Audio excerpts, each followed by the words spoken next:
Before I start, I want to talk about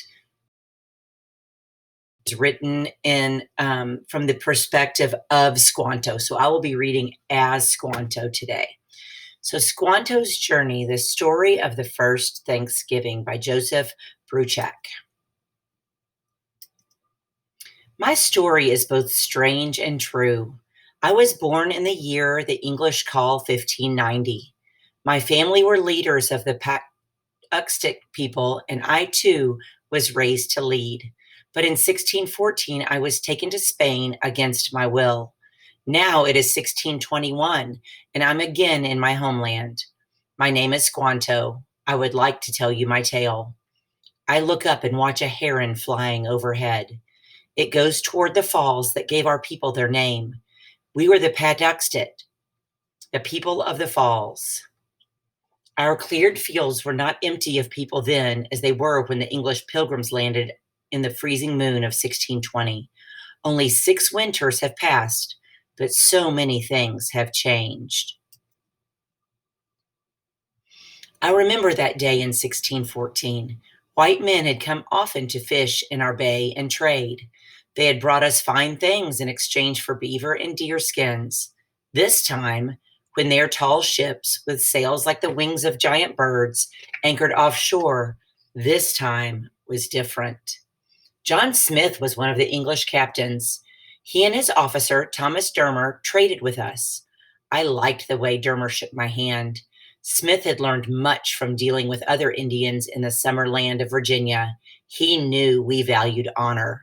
The other captain was Thomas Hunt. After Smith left, Hunt landed at Pat Uxted. He told us he was Smith's friend. "Come to a feast on my ship," he said. More than 20 of us went aboard to share food with friends. But Hunt was no friend. He set sail, taking us with him as captives. Left behind were our families, our homes, our people. Our lives were no longer our own.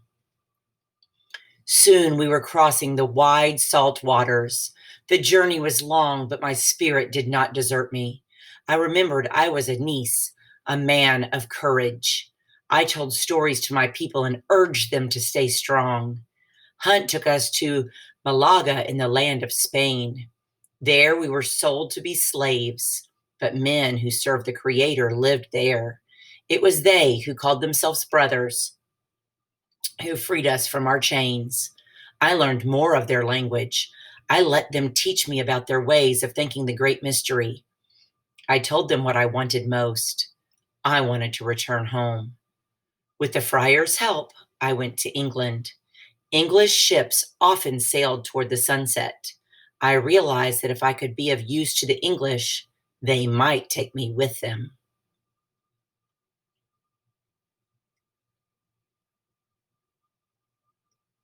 It took much work, but I learned the language well. In March of the year they call 1619, I sailed back to New England at the side of my friend Thomas Dermer, one of John Smith's officers. Our memories of each other were like the taste of good water. He told me that things were not well between my people of the First Light and the English. Englishmen and their ships were now being attacked when they came to shore. Perhaps if I accompanied the English, I could speak with the Indians and they could trade again in peace. My heart felt as if it were soaring on an eagle's wings as the ship cut through the waves. But I also feared what I might find. Where there were this many people, he said, telling me of great illness in New England brought on by white traders, now only this many remain. He folded back all but 2 fingers. It proved, as he said, the sickness had come down upon Patuxet like the blow of a war club. Only a few of my people survived: my wife, my children, my parents, and all those closest to me were gone. I will not say their names now. I will speak them again when my own feet climb the highest mountain and I walk the road of stars to greet them.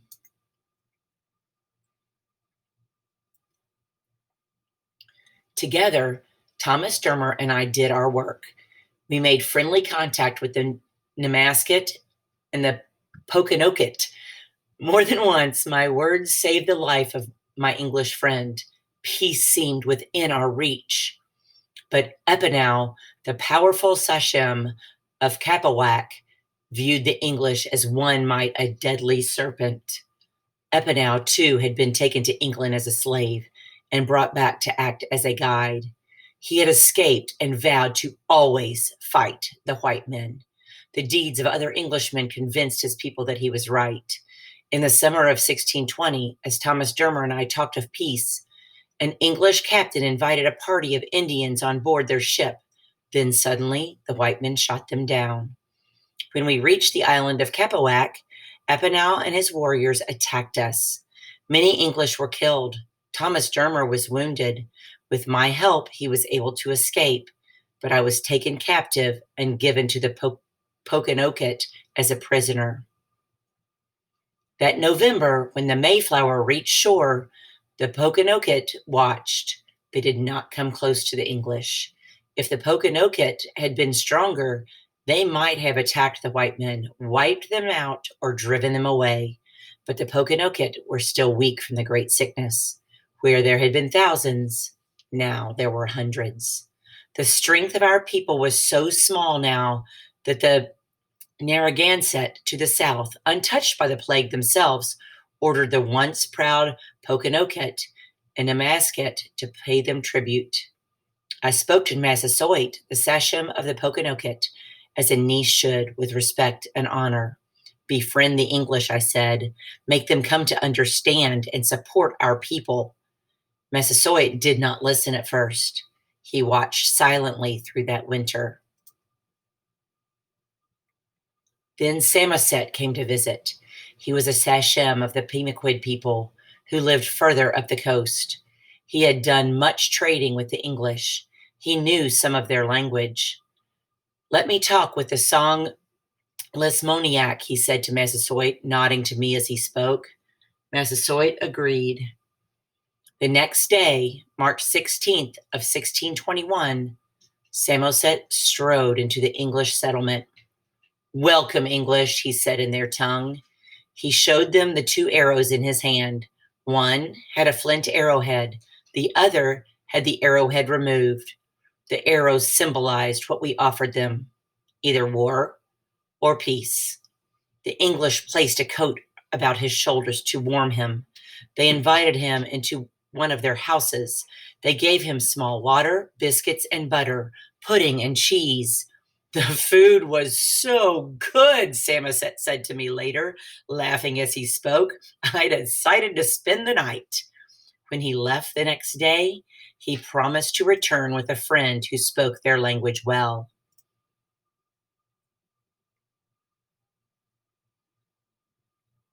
So it was that 5 days later, on the 22nd of March, I walked with Samoset back into my own village. Once Pat Uxted, now it was Plymouth. I looked around me. Though much was changed, I knew that I at last had returned to the land of my home. Perhaps these men can share our land as friends, I told my brother at my side. In the moons that followed, there was much work to do.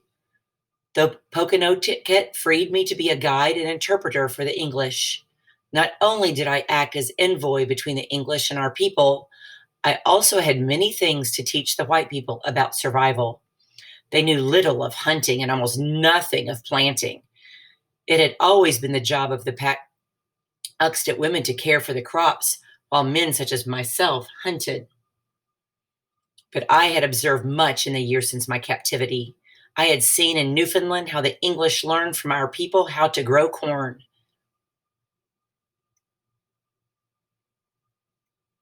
Use the small fish that wash upon our shores in great numbers, I told the English.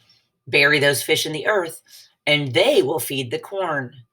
I showed them how to plant the seeds of corn and beans and squash together in hills. I told them when it was the moon of hoeing. They listened well and worked hard. I came to see that these pilgrims could be our friends and we theirs.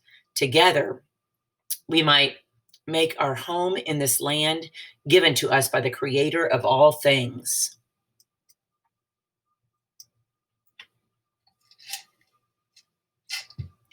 A good harvest was brought in the fall. Some of their English crops have not done well, but the three sisters, the corn and beans and squash, have done well.